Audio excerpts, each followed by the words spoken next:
Bloomberg Audio Studios. Podcasts, radio, news. This is Bloomberg Businessweek. Insight from the reporters and editors that bring you America's most trusted business magazine. Plus, global business, finance, and tech news. The Bloomberg Businessweek podcast with Carol Massar and Tim Stenovec on Bloomberg Radio. We've just seen, certainly, stocks struggle. We're at the tail end of earnings, although we've got a couple of earnings that certainly were key in today's trade and a couple of big ones that we continue to get to fill in the earnings picture. But this is so important, and we're getting stories of concerns about, or I should say, the C-suite talking about uncertainty, economic uncertainty in terms of the outlook, pointing to things like trade, sentiment. These are things that, especially sentiment, it's just a way people feel, whether it's about shopping, spending, or what they feel about the market. But sentiment can turn into reality. And so that's why we pay so close attention to it, especially when we think about what might happen. I mean, we're almost halfway through this year. I know we still have a couple of months. What? But I know. No. But it's kind of moving. Let's say we're almost a quarter of the way through this year. Let's say that. All right, a quarter. A quarter Okay. technically Right. correct, but Well, it feels like a lot more. It does feel like a lot. Look, I talked to some market observers this week who repeated this idea that once we do get regulatory clarity on tariffs, which supposedly is coming April 2nd, the president keeps reminding us, then we will see things settle down a bit. I don't know, Carol. I'm not so sure. I got to say, if that's it, yes. If more tariffs possibly come, or we continue to hear it in the narrative out of the White House, that could be problematic. Hey, listen, another great bellwether, economic bellwether, market bellwether is FedEx. We got their earnings last night. Stock at its lows today, down almost 12%. Right now, down about 6.3%. Company did lower its full year guidance for a third consecutive quarter, citing inflation and citing uncertain demand for shipments. So let's get back to Lee Klaskow. He was with us as we were breaking down those earnings last night. He's Bloomberg Intelligence Senior Transport, Logistics, and Shipping Analyst. He joins us from BI headquarters in Princeton, New Jersey. So, Lee, did we get more from the company following earnings about that cut in its full year guidance for the third quarter? Yeah, I think what it pointed to is a weaker industrial economy and a weaker B2B demand or business-to-business demand. So obviously not the home deliveries, it's just parcels between companies. So think of lawyers and things of that nature. That's been much weaker than I think they expected. And as you mentioned, we're mentioning, the whole uncertainty that's swirling around the economy really is making it hard, not only for people like me to kind of figure out, where things are heading, but also the C-suite to kind of give guidance that's going to come in within range. So there's a lot of risks to guidance going forward for not only FedEx but for a lot of companies in the space, because if the risk or if actual tariffs are going to hurt demand and be inflationary, that is going to really hurt the freight economy recovery, which is something we were really hoping for in 2025, but it seems that recovery is getting pushed out further and further. Lee, how much further do you think that recovery is getting pushed out? Well, we're seeing certain aspects of the market. So like the rail industry is showing volume growth, which is good, but some might argue a lot of that growth is just pull forward demand. Less than truckload carriers, which FedEx is actually the largest provider of that kind of service, LTL service in their FedEx freight business. That's been down. We've seen tonnage down from FedEx and from its competitors down by mid to high single digits, and that business is really tied to the industrial economy. So that business will go as the ISM goes, which is a good leading indicator. And while that's been positive for the last 2 months, it's been barely in expansion mode. So that recovery is extremely fragile.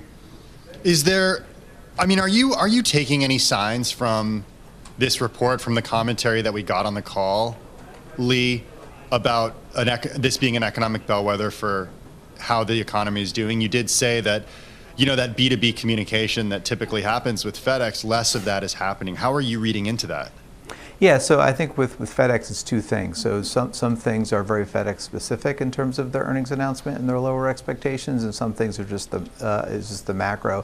For the FedEx specific stuff, they are walked away from their contract with the U.S. Postal business because it was low margin business, and they wanted to restructure their networks so they didn't have as many planes in the air because that's very expensive to operate. So they're kind of decided not to renew that business, and they're restructuring their business. And FedEx is also a company that was extremely bloated, call it 5-6 years ago, and it's now they're really doing the hard work of the productivity improvements that we're seeing within, whether it's their Drive initiative or some of their other initiatives that are really going to drive margin improvement. The problem is that you need more growth on the volume side to really see those margins improve, and a lot of that growth has to be on the B2B side. And so to answer your question, yes, it is. They are telling us that the industrial economy is a lot weaker. The consumer is somewhat resilient, but that resiliency, again, I think the two words, if we were playing a drinking game, would be fragile and uncertainty. Every time someone said that, you had to take a drink. I think that depending on how inflationary the tariffs are, could have a really big impact on consumers. And as you noted earlier, before I came on, that the consumer confidence is kind of like stumbling along, and it's been moderating since the beginning of the year. Well, that drinking game made its way to our makeup room, where they actually said tariffs would be another one where it would put you on the floor because we say it so much. Hey, one thing I want to ask you, we had a couple of analysts cut their price targets on FedEx today. One downgrade. I'm looking at MarketWatch, who actually noted that Loop Capital downgraded the stock to sell from hold due to the company's vulnerability to an economic downturn. What they said is, with economists ratcheting up U.S. recession risk, be aware that FedEx is a really bad recession stock because thin express margins amplify the earnings hit whenever there's pressure on the top line. It's not one you want to own if things go south. Your own analysis, if things go south, there's uncertainty and then there's recession, which is a recession problematic for FedEx if indeed that happens.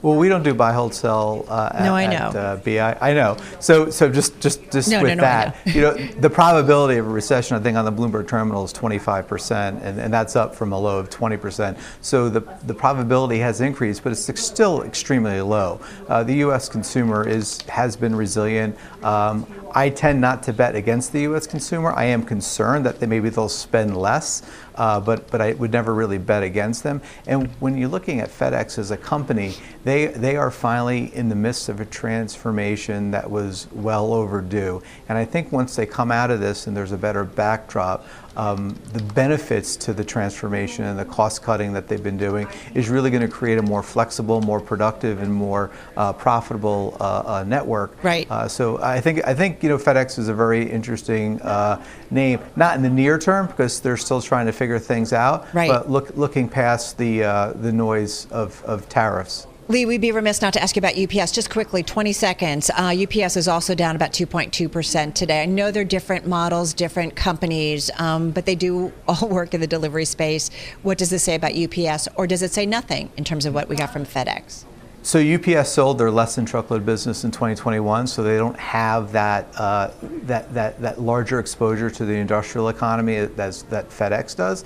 And then also, I would say that UPS is B2B exposure is around 30 to 35%. Don't quote me on that. It was around that in their U.S. domestic business. So it's not a huge portion of their overall business.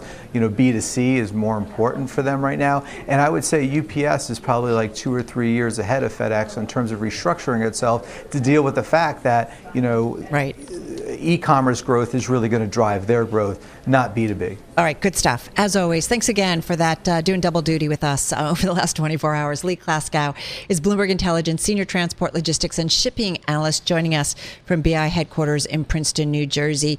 You're listening to the Bloomberg Business Week podcast. Catch us live weekday afternoons from 2 to 5 p.m. Eastern. Listen on Apple CarPlay and Android Auto with the Bloomberg Business app, or watch us live on YouTube. There was one story that caught our attention today. Actually, one of our producers, Elizabeth, pointed it out because it just seemed to tie in so well with our next guest. AstraZeneca will invest $2.5 billion in a new research center in Beijing in a major show of commitment to China just months after that company's top executive there was detained by authorities. We know it is so complicated doing business globally today. Our next guest has separate supply chains for China and Asia and their Western clients, which safe to say comes in pretty handy right now. Here to talk about that and more is Siemens Healthineers Chief Financial Officer Jochen Schmitz, who is featured in this Sunday's Bloomberg CFO Briefing newsletter. Jochen joins us from Munich, Germany, along with our own Nina Trentmann. She's here in our studio. She's senior editor at Bloomberg News, author of the CFO Briefing newsletter, which you can sign up for at bloomberg.com/CFO Briefing. Jochen, great to have you here with us. There's a lot to talk about. I do want to start with supply chains because I feel like that and tariffs and globalization is so much front and center right now. Talk to us about how you manage it, build it, think about it, and how what you have today came together. Yeah, thank you very much first for having me. When I think about our global value add footprint, we have, as you rightfully said in the beginning, we have, so to say, a two-side strategy. We manufacture and develop everything for China and for the so-to-say China block out of China, and we manufacture and develop everything else in the Western world. Yeah? That means we have relatively detached two value chains in place. Yeah? This is currently, I would say, for the current situation, kind of a comfortable setup because we are not affected, so to say, too much by the geopolitical or tariff discussion between United States and China. And when we look at our global footprint in the Western world, 25% of our employees are in the United States. We have four segments. Two of the segments are headquartered in the United States. Of our 17,000 total employees, 17,000, as I said, 25% are in the United States. So we are well spread across the world, and this gives us a decent resilience, but it does not make us immune against global trade wars. I also to say this. Yeah, to follow up on that, Jochen, thanks for joining us. Talk to us about the Trump tariffs. Of course, a lot of moving parts, but how do you think about those, and could there be an impact on your business given that you have a strong U.S. footprint? Yeah, I mean, first of all, when we look at what is currently in place, the Mexico, Canada, and China additional tariffs, as I said, China is not a major topic for us because latest since Trump 1.0, we changed our supply chains so that they are detached from each other. We have, I would say, some impact from some sub-supply from Mexico into the United States for one of our two headquartered business in the United States, our Warren business at the West Coast. This is, I would say, the major impact, but it's not a huge topic. It's so far a small topic. Canada, US, so far not a big topic for us. And to follow up on that, have you had any sort of conversations with the administration to see if you could be exempt from any tariffs? I know that sort of Beijing, for example, in its retaliatory tariffs on U.S. goods, has excluded healthcare. Yeah, I mean, obviously we are trying to get healthcare, and together with other companies in the healthcare sector, out of or exempt from tariffs. I think that makes a lot of sense, because when you think about tariffs, what do? They will limit the flow of products and services across the world on the one hand, but they also will limit the flow of knowledge, and that is to the detriment of patients. Yeah. Therefore, when you look at comparable situations like sanctions or others, normally healthcare gets excluded over time, and I'm hopeful that this will also get into play in tariffs, hopefully sooner than later. Jochen, how do you think about this administration, this president, versus other world leaders that you've dealt with? How is he different to deal with? How is this administration different to deal with?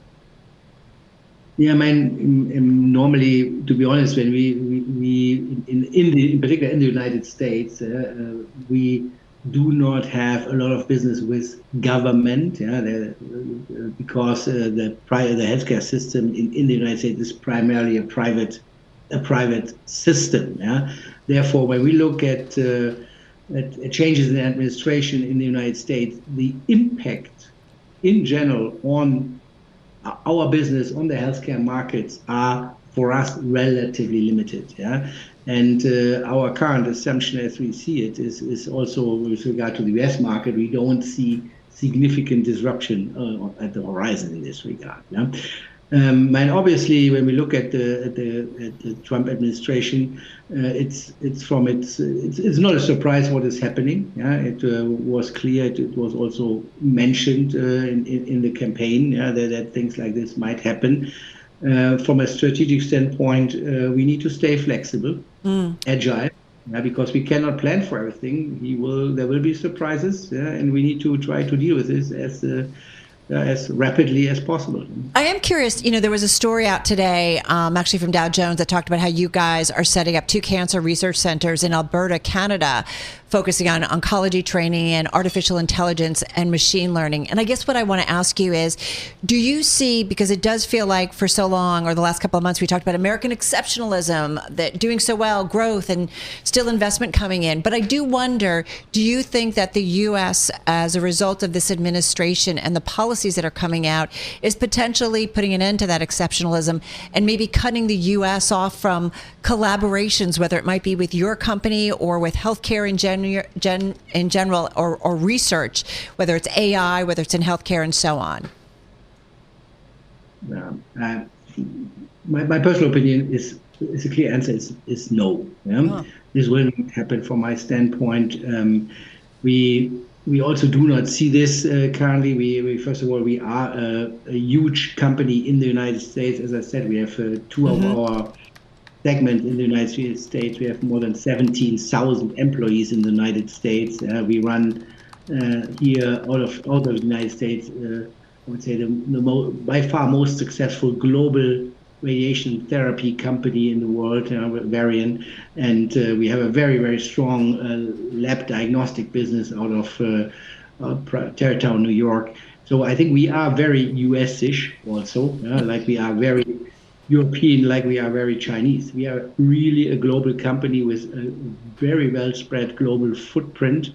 And I can't imagine that the United States will harm their people to that extent that they will cut off research in healthcare and really do crazy things in this regard, because, as I said in the beginning, this will all ultimately would go to the detriment of patients. Right. And that will not. So I can't believe. So just to clarify, this idea of American exceptionalism being gone, dead, if you will, you don't agree with that? Yeah, I don't agree with it. Okay, great.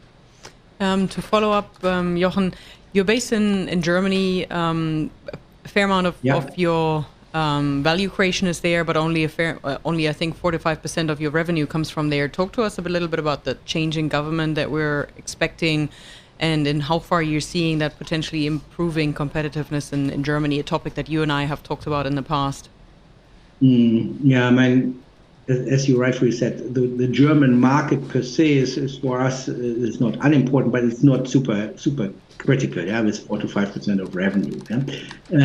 But when we look at Germany as a country, I think we need to have a change in how we administer this country. I think the first steps we have seen here are promising.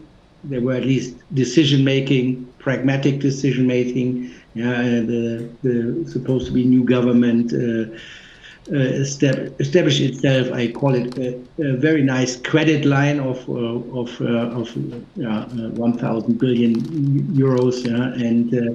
But this is, I would say, very comfortable to have on the one hand. On the other hand, it does not release this government from making tough decisions on lean leaning up the bureaucracy in the country and reformatting, so to say, the social systems. Because otherwise, also this nice investment program will not find its way or will not pave the way to sustainable growth. So that means you'll hold off for now with new investment decisions for Germany, or sort of what's your take on that?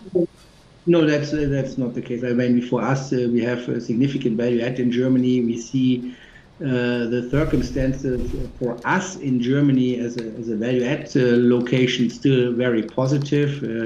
We have maybe also because of the industry we get very good people. The education system is still attractive to what we need, and I think we are ongoing. Well, we will continue to invest. We have invested in the last 3 to 4 years about 3 to 5 years about 650 billion euros in Germany, and this is a significant investment, $1 billion. 30 seconds, very quickly, Jan. Jan, I wonder what's the biggest kind of interesting trend disruption that's going on in your industry right now, and I do have to ask you to be very quick. I think our industry is not an industry which is driven by disruption because it's about the health, I would say the health of patients. Obviously, AI will play a constantly more important role, and those who do not build their case on AI will not succeed. That is important to clear. Well, super interesting, and so appreciate your time. We covered so much ground. Jochen Schmitz, CFO of Siemens Healthineers, and of course our Nina Trentmann, senior editor at Bloomberg News. Be sure to check out the CFO Briefing newsletter. A new one comes out on Sunday.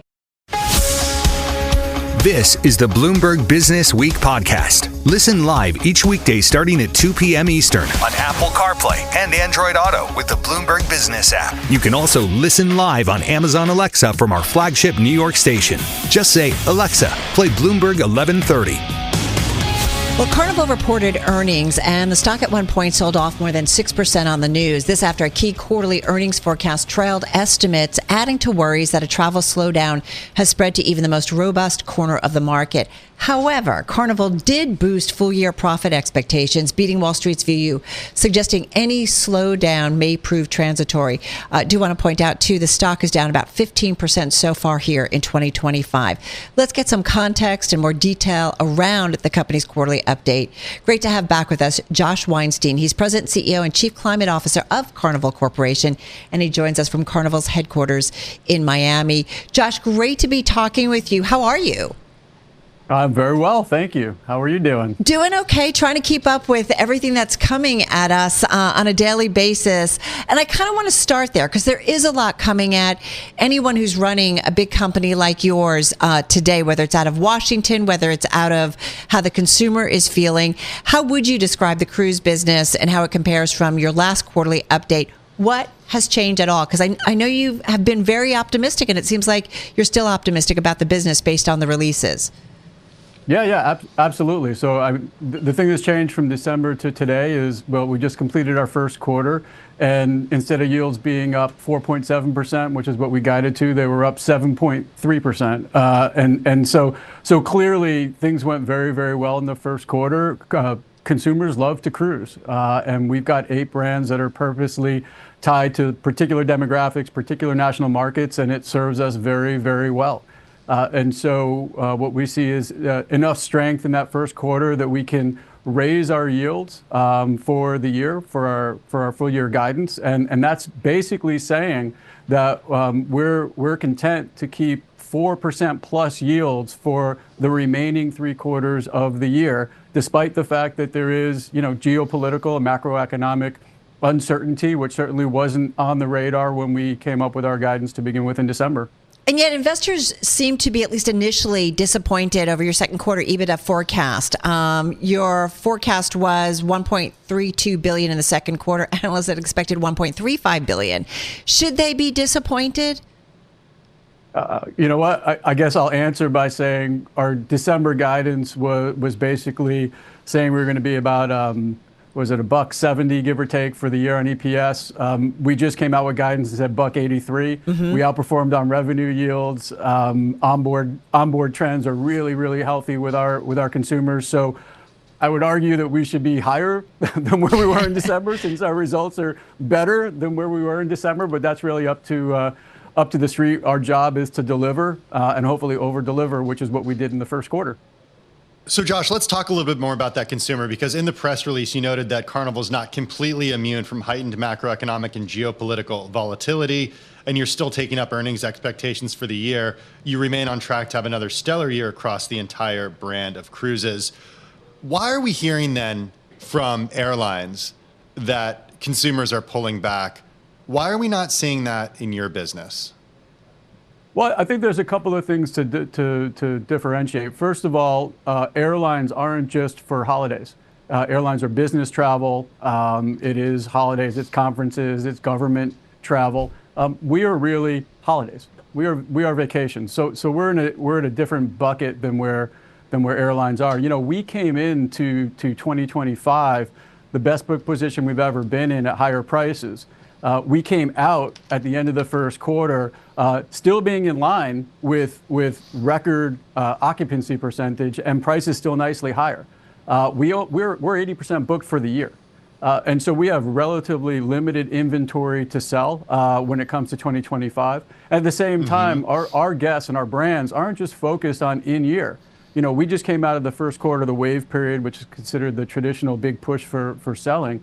And we set a record for the most volume we've ever done during wave for future years out. So people aren't just thinking about the short term, they're thinking about the long term, which is exactly what we're doing as a company. But are you noticing any change in the tone of the bookings, the pace of the bookings, or perhaps even people canceling because of their own uncertainty? I understand there's this difference between discretionary spend and business spend, but after all, discretionary is discretionary, and that's often the first thing to go if people are feeling uncertain. Yeah, you know, we haven't seen any noticeable change in trends on cancellations. Certainly, as we mentioned on the call, you know, there were ups and downs over the first quarter. There's ups and downs all the time. But we got through our period exactly at pretty much the highest point that you can get at least for us in our history. And we feel good about the position that puts us in. Like I said, onboard spending, you know, was up about 10% year over year in the first quarter. That's an acceleration of year-over-year performance versus where we were in the fourth quarter. And at least into the first couple of weeks of March with cruises that have ended, we really haven't seen a slowdown in that consumer behavior, that onboard spending. And so, you know, at the end of the day, people in good times and bad times, they take holiday, they take a break, they need a break. You could argue in bad times, they need that break even more than they do in the good times. And that's what cruising is. It's a break. It's a way to relax, to get away from things, enjoy time with friends and family. That's what people pay for now. And when you line up cruise versus other vacation alternatives, frustrating as it is for me as a CEO of a cruise company, we're a great value. And the fact is, if people are getting concerned, if there's uncertainty, if there's noise in the background, people are searching for more value for their money. And that's exactly what we do. So it plays very well into our strength. So just for the record, I could go on a cruise for about a month right now because I need a break. But We'd love to have you. We'd love to have you. Having said that, what about in terms of pricing? Are you guys able to maintain pricing? Nothing changing in that regard, either for the first quarter or even for the outlook for the second quarter? Yeah, you know, so like I said, the first quarter, you know, our yields year over year were up over 7%, and over a 2-year period, we're talking about 24% higher yields for the first quarter.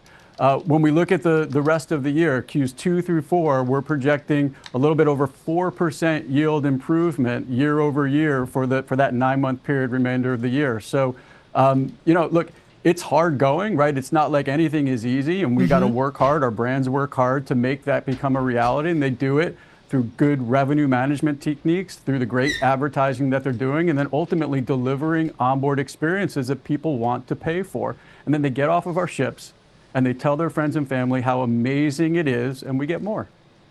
Hey, one of the things we wanted to ask you is something that in late February, the U.S. Commerce Secretary Howard Lutnick, he made some comments about how U.S.-based cruise companies, Josh, should be paying taxes even on ships that are registered abroad. We saw your stock, along with everybody in the major cruise space, sell off on his words, even though analysts indicated the worry may be overblown. They said, we've heard this before over the years. Is it overblown? Are you talking with the Trump administration about this? And if there was a U.S. registration change, what would that mean for you guys? So clearly, we're operating in the confines of U.S. law as well. We should. International shipping is based on very specific tax regimes that are set up in the U.S. and all over the world, and effectively, it's based on reciprocity. So we feel like we're in a good place. We're doing what we should be doing. Having said that, anything out of the administration, including Secretary Lutnick, we certainly take seriously, and we're working hard to understand what the concerns are and how we can address them, if any. There's really nothing to report on from my perspective as far as what that means or where things could be going. But we'll stay on our guard and do whatever we need to do to make sure we're staying on the right side of policy. Josh, why don't you register in the U.S.? Is it regulatory reasons? Is it tax reasons? Is it labor reasons? Is it all of the above? Why don't you register in the U.S.? Yeah, it's just not that simple. You don't just take a ship and all of a sudden you can't just switch to U.S. registry. It's just not that simple. And really, it's a people go to school for classes for this, right? About international shipping and what it means, how it works, and it's been in place for much longer than I've been alive. And so, we could do a separate session on that, but suffice it to say, it's a regime that is well founded, and it's where we are right now. All right. So it's not something that we should think about. I mean, it can be done, though, right? What is the it? In terms of registering in the United States? It's honestly not that simple based on how U.S. law works. It's just not that simple. Okay. Would that be a conversation, though, then to have with the Trump administration, Josh, and say, listen, guys, if it was simpler, I mean, they're all about making things simpler, right? Efficient. Is there a conversation to be had? We're happy to talk to the administration, truly. Okay. Hey, listen, one of the things we wanted to talk to you about in a big way, and I've seen it firsthand, is the island destinations that you guys have. And it seems to be a continued, move for you guys in expansion. You opened Celebration Key this July. This is in Grand Bahama Island. How do these island destinations, we've talked to you about it, but it continues to be something we find really interesting. How does it fit into the North American cruise strategy and how important it is? I always think about to the top line and the profitability picture. Yeah, so for us, what we're doing with Celebration Key, which opens in July, it's a bit of a first for us. Even though we have a wonderful footprint around the Caribbean, we've built and created these destinations really as a service to our brands and something that's supportive of and really supplemental to what brands are doing and leading with the cruise experience that makes them so loved. What we're doing with Celebration Key, which doesn't even exist yet, and yet it's captivated the audience and captivated the imagination of Carnival cruisers and others, is we want to also lead with destination as a driver of consideration, of a driver for people saying, I need to go on Carnival Cruise Line because I'll get to go to Celebration Key, or because I'll get to go to Relax Away Half Moon Key, because it's the only way to get there. And so we believe that there's a tremendous amount of untapped value there in revenue generation, as well as the fact that these destinations are built close to the United States, hence we consume less fuel in order to get there, which saves money, is obviously good for the planet. Hey, listen, 20 seconds left here. What is your most popular destination? Where do most people want to go? And what kind of trip?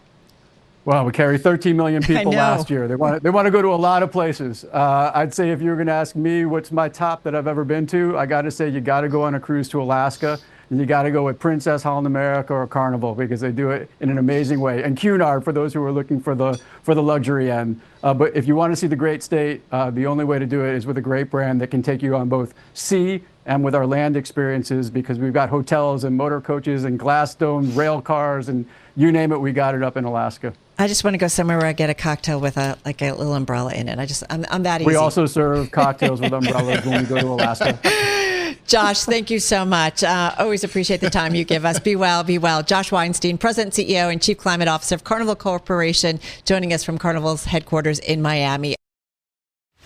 You're listening to the Bloomberg Businessweek podcast. Catch us live weekday afternoons from 2 to 5 Eastern. Listen on Apple CarPlay and Android Auto with the Bloomberg Business app, or watch us live on YouTube.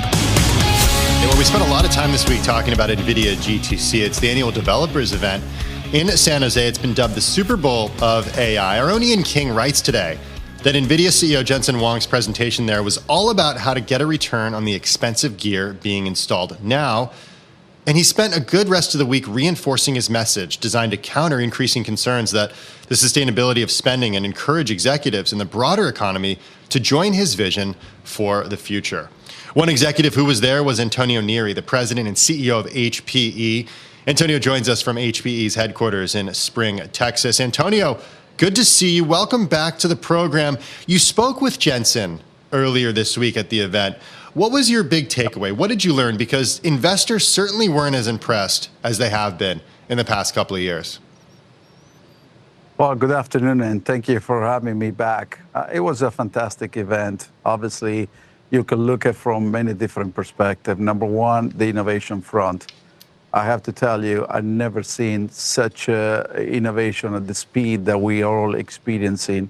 2 years ago, we were talking about the boom of generative AI. Now we're talking about physical AI, robotics, and what can do for manufacturing and other industries. On the other hand, obviously, you talk about what this can do for the enterprise. And the enterprise, what I see, particularly in the last 90 days or 180 days, is an acceleration of deployment because they all realize that AI has a tremendous potential to improve productivity, to improve business processes, and deliver value to each of the businesses. And last but not least, obviously, what they can do for society. And if you think about the opportunity to address some of the societal challenges, whether it's finding new cures through molecular docking research or weather forecasting and many other type of use cases, is all there. Now, we have to see it, we have to build it, and we need to see it through the benefit of it over a period of time that people need to live with. Well, we also heard, Antonio, this promise of physical AI. That was one of the big themes that emerged. And look, I'm in San Francisco right now, so I get to see the Waymos driving around, a little peek into the future. But from your perch at HPE, what's the future that you see? What's the future that you envision with physical AI? Well, I see a world where basically we can remove the humans that they are in the loop and be on the loop, where some of these physical AI, robotics, and other type of applications can do the basic task which were totally automated, where we can use ourselves, the humans, for other more interesting and value-added tasks. And that will drive a level of productivity we haven't seen before. And that applies to every industry. You talked about autonomous cars. Obviously, that includes a lot of artificial intelligence, machine learning, and other techniques. But when I think about the other industries, the potential is enormous. Now, not everything will be applicable, but I think, we see a world where AI will be embedded in everything we do. One of the things I wanted to follow up on, and you guys made is actually an announcement kind of off of this event about you and Nvidia coming up with some new enterprise AI solutions, working on this together. Antonio, what I wanted to follow up on, though, you said we have to build it, we have to see it, and to see what the payoff really is. That's what, like, the last couple of years, right, have been about, this build out, this spend. And we continue to see partnerships to continue the spend. But how long do you think it will be until companies really have an idea of what payoff they get for their investment? Well, look, Carol, I see it already today in our own company. We deploy AI in many of our business processes across finance, digital marketing, customer service, forecast planning, and the like. And even on the R&D side, our level of productivity in our software development process has improved by 30%. So the learning here is that, first of all, it takes time to build infrastructure, but for enterprise, it's not a big of a lift from an infrastructure perspective.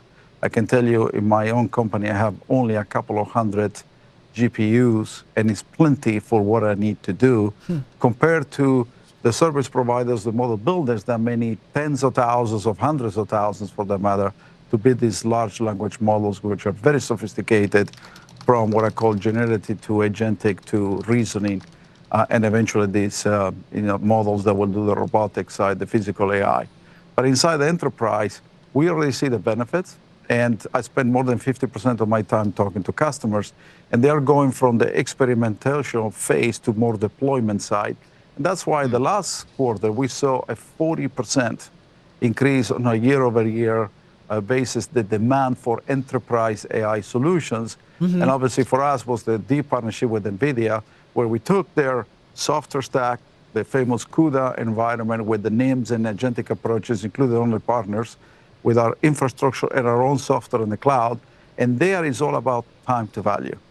Basically, we made it so simple, 3 clicks, less than 30 seconds. You can deploy an environment for your developers to RAG or fine-tune a model with your data, or to deploy inferencing. And that's where the acceleration is going to come, the simplicity of deployment with the use cases that can return that investment very, very quickly. It's all just kind of really, really cool stuff, and something we think about so much.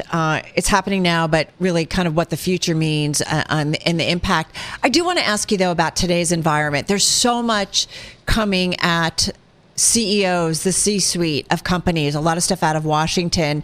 And we continue to watch the spending when it comes to IT. Given some of the recession fears that are out there, what has your conversations with CEOs revealed on the spending environment? Any signs of pullback? Any signs that a recession might be coming? What color can you give us about that? Well, up to our Q1, which ended on January 31st, the demand has been very strong. In fact, if you look at our own demand for a moment, for our networking business, our hybrid cloud business, and our AI business, which are the 3 pillars of our company, we saw double-digit order growth demand for every solution that we have available today in the market. Now, that said, the conversation today in the market about tariffs, some of the geopolitical tension, the work that the United States is doing to control spend, obviously is causing a little bit of uncertainty. But I do believe IT is one of those areas where spend will be protected, because ultimately, whether you think about position yourself for the next wave of the supply chain through digitization and automation as you rebalance that supply chain, where it makes sense for you, or whether you think about using your data to your advantage, as a great example, using AI, or whether it's to simplify your processes, it will require IT. And that's why I continue to be positive about the spend of IT as we think about the next few years, because it will grow, in my mind, faster than GDP. All right, we're going to have to leave it there. Antonio, thank you so much for giving us some time. We greatly appreciate it. Our thanks to Antonio Neri. He's president and CEO of HPE, of course, as you know. Stock right now in today's session just down about 1.3%. Has had a lot of pressure on it, though, this year. Down about 25% here in 2025. Company did report earnings back in March 7th, earlier this month, and there were some concerns about the weak profit outlook, but you can certainly read a little bit more if you want at Bloomberg.com and, of course, on the Bloomberg terminal. You're listening to the Bloomberg Business Week podcast. Catch us live weekday afternoons from 2 to 5 p.m. Eastern. Listen on Apple CarPlay and Android Auto with the Bloomberg Business app, or watch us live on YouTube. We have talked about some big global macro issues. We've talked to a lot of folks in the C-suite here on Business Week on this Friday edition. We've talked a lot about supply chains, and there is some news in the complicated, as you know, but exciting world of supply chains today. We love to follow supply chains logistics. U.S. officials, Tim talked about this earlier, have asked Italian producers if they can help secure egg supplies amid shortages and upcoming holidays, including Easter and Passover. I don't know about you, Tim, but I grew up, taking eggs and dyeing them and coloring them, and it's an important part of the holiday. Yeah, we'll see if they're plastic this year or if they're real eggs. Also next week, the supplier chain relationships of Dollar Tree will be in focus when the company reports earnings. Supply chains coming under increased focus given the tariff back and forth. The White House, remember, fresh U.S. tariffs are set to land on April 2nd. Jeremy Jansen watches supply chains closely. He's managing director of supply chain finance at Wells Fargo. He joins us from Atlanta. Jeremy, I want to start big picture. Somebody might hear supply chain finance in Wells Fargo and think, what the heck is Wells Fargo doing with supply chains? So what do you and your team do? Yeah, sure. Thanks. And thanks for having me, guys. It's a pleasure to be here. So quite simply, we provide working capital and supply chain financing to Wells Fargo commercial clients. We establish traditional supply chain financing programs between buyers and their suppliers. And we also provide standby letters of credit, import-export letters of credit, and very traditional trade finance type products. So interesting. All right. So tell us what you are seeing in particular when it comes to the supply chain narrative. We've talked a lot about it just in today's edition because we've been talking to folks from the C-suite who are dealing with some of those issues. And so what are you seeing? Are companies making changes? Were they already, from our understanding, they were already making changes coming off of COVID. But what can you tell us in terms of the macro and the narrative here? Yeah, so thanks, Carol. I think first thing I'd like to say is fundamentally the supply chain itself, logistically, remains very healthy. When you look at key indicators, shipping costs, port congestion, port job vacancies, inventory to sales ratios, all those dials in the cockpit are still at a really nice level. And to your point, somewhat at pre-COVID levels. But the U.S. trade policy, it could remain dynamic for quite some time, and how are businesses reacting to this? Many management teams that we speak to are taking somewhat of a wait and see posture publicly, but behind the scenes, in closed doors, they're working out many different scenarios.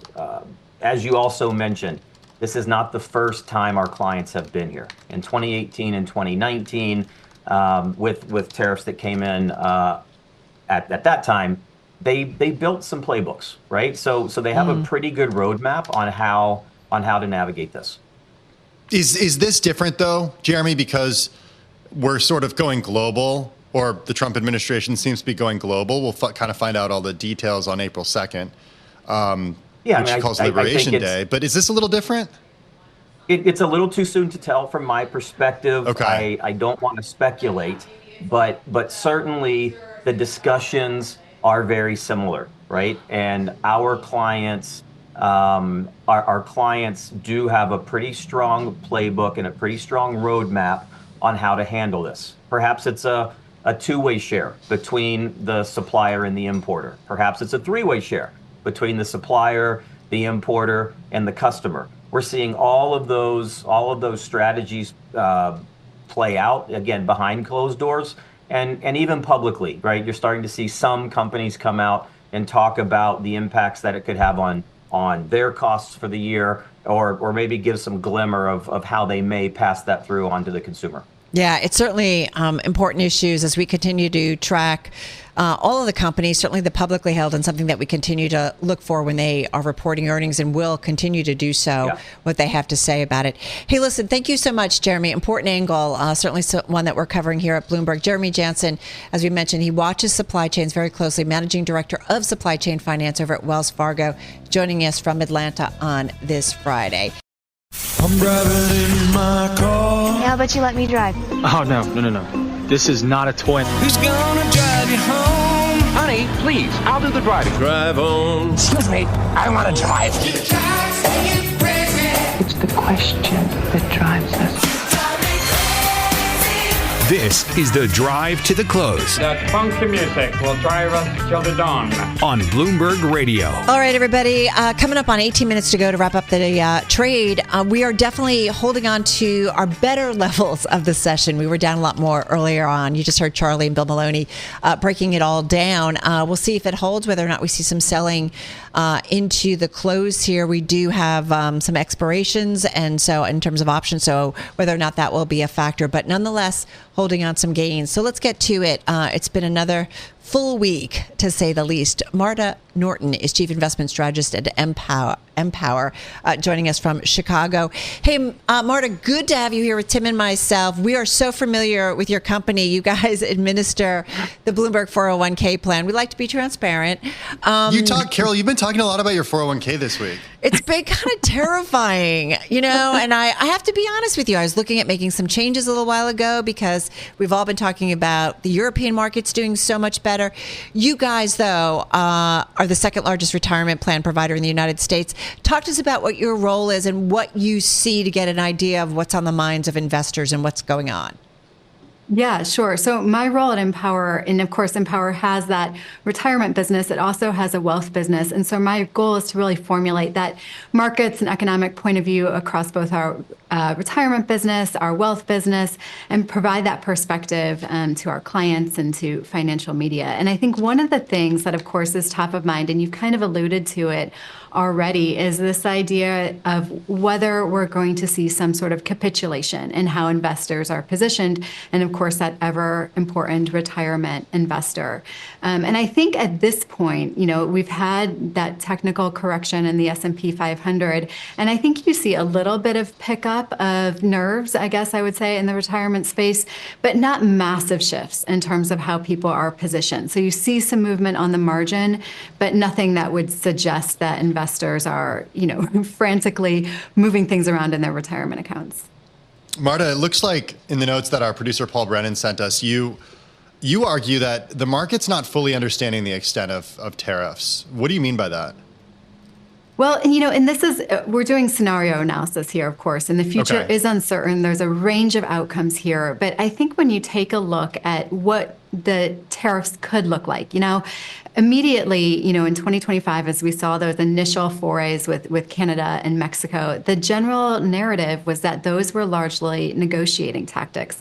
And I think there's good reason to think that there's a certain level of negotiation when it comes to a lot of this tariff talk. But when you look at the broader picture of what President Trump has talked about, both on the campaign trail and more recently when it comes to tariffs, he's focusing on raising revenue for the federal government. He talks about establishing a U.S. manufacturing base. He talks about trade deficit. And I think as you look at those objectives, you have to entertain the notion that tariffs could be both broad-based and long-lasting. And the market, I think, has begun to grapple with that idea, but I don't know if it's really come in full force when you think about what that impact could be, both on the costs, on companies' businesses, and then potentially from a retaliatory perspective on the revenue. And I say that especially because where we look at where valuations are, earnings expectations, it just doesn't look like there's been a massive recalibration.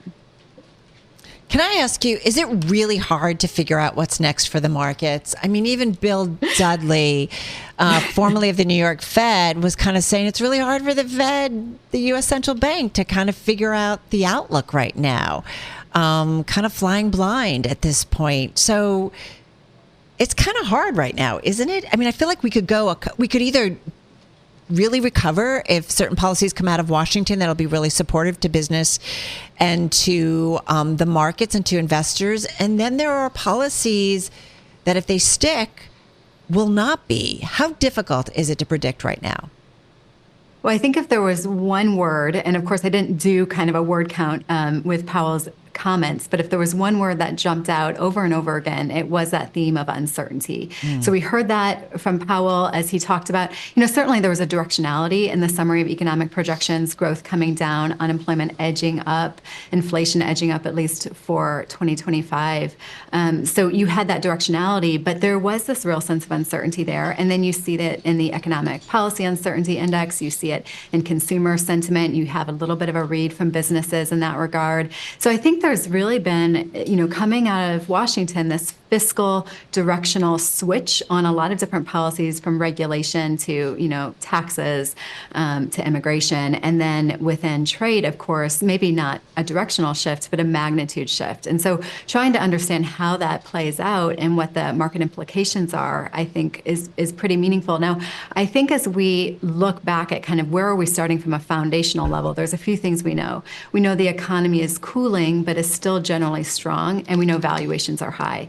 So that gives us a little bit of sense as to how to take everything in. But yeah, you're right. I think it's maybe trickier than usual. Well, what would change your mind? Like, what would make you less cautious? Because you do seem cautious. You say this isn't necessarily a buy the dip moment unless investors were on the sidelines with, overweight cash, or they were, underexposed to equities, is perhaps another way to say it. What would make you change your mind and say, okay, now I'm feeling more comfortable about getting into this market? Well, there's a few things. I think if we had greater certainty on the policy front as it comes to tariffs, I think that would be helpful.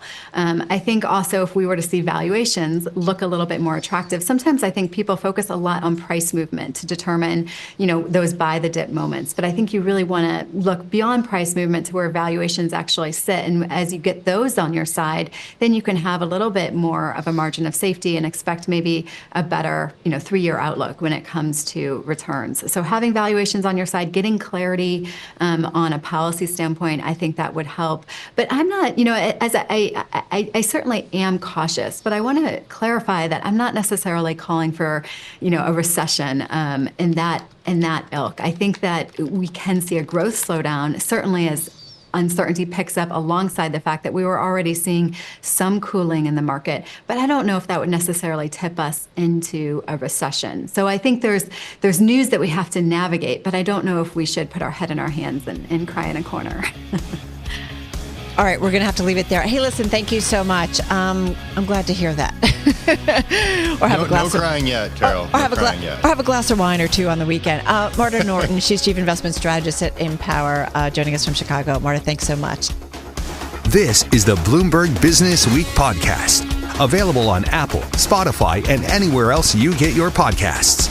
Listen live weekday afternoons from 2 to 5 p.m. Eastern on Bloomberg.com, the iHeartRadio app, TuneIn, and the Bloomberg Business app.